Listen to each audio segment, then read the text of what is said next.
सुबह सुबह जब गांव की गलियों से धूप छानकर निकलती थी, जब बैलगाड़ियां धीरे धीरे खेतों की ओर जाती थीं और मंदिर की घंटी की आवाज कानों में गूंजती थी, तब रामदास अपने सूखे खेत में हल चलाता था।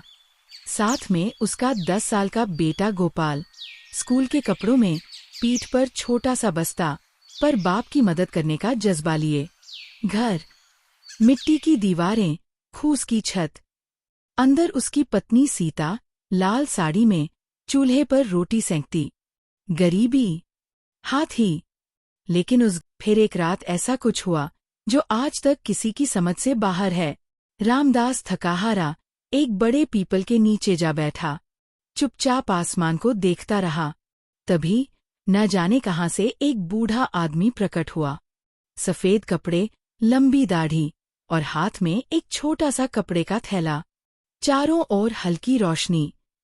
और वो बूढ़ा बोला, इन बीजों को अपने दिल की नीयत से बोना बेटा। ये धरती सिर्फ मेहनत से नहीं, विश्वास से भी फलती है। सुबह हुई। रामदास ने समझा शायद सपना था, लेकिन खेत के एक कोने में जमीन कुछ अलग सी लग रही थी। जब पास जाकर देखा तो आंखें फटी की फटी रह गईं। सूखे खेत के बीचों बीच कुछ पौधे सुनहरे रंग में चमक रहे थे। हाँ, सचमुच सुनहरे।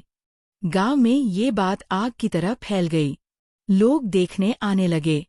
रामदास के खेत में सोना उगता है, ऐसा लोग कहने लगे। वो सुनहरे दाने लेकर जब हाट गया तो दुकानदार की आंखें फटी रह गईं। गांव वाले भीड़ की तरह जमा हो गए।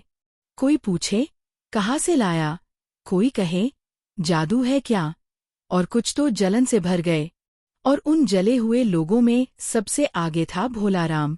एक रात अंधेरे में वो और उसका साथी चुपके से रामदास के खेत में घुस गए। अंधेरे में काले चादर ओढ़कर खेत से वो चमकते दाने चुराए। पर चोर चाहे कितना भी चालाक हो, सच की नजरों से बच नहीं सकता। अगली सुबह गांव में पंचायत बैठी। रामदास के खिलाफ उंगलियां उठीं। ये बीज जादुई हैं, ये गांव के लिए खतरा हैं, किसी ने कहा। भोलाराम ने भी झूठ फैलाया कि रामदास ने कुछ गलत किया है, लेकिन रामदास चुप रहा, सिर झुकाए खड़ा रहा। उसके पीछे उसकी पत्नी सीता और बेटा गोपाल चुपचाप लेकिन मजबूती से खड़े थे। पंचायत ने उसकी बात सुनी नहीं, लेकिन रामदास की आंखों में कोई डर नहीं था, सिर्फ सच्चाई थी। उस रात रामदास फिर उसी पेड़ के नीचे गया। लेटते ही फिर वही बूढ़ा स्वप्न में आया। इस बार कोई बीज नहीं, सिर्फ शब्द। सच्चे बीज हमेशा खलते हैं, पर सही फसल वही है जो बांटी जाए। सुबह होते ही रामदास ने फैसला लिया, वो अपने बीज सिर्फ अपने लिए नहीं रखेगा। उसने गांव के बाकी किसानों को भी दिए, भोलाराम को भी। और हाँ, पार्ट 2 देखने के लिए चैनल को सब्सक्राइब जरूर करें, क्योंकि असली चमत्कार तो अब शुरू होगा। पार्ट 2 जल्दी ही आ रहा है।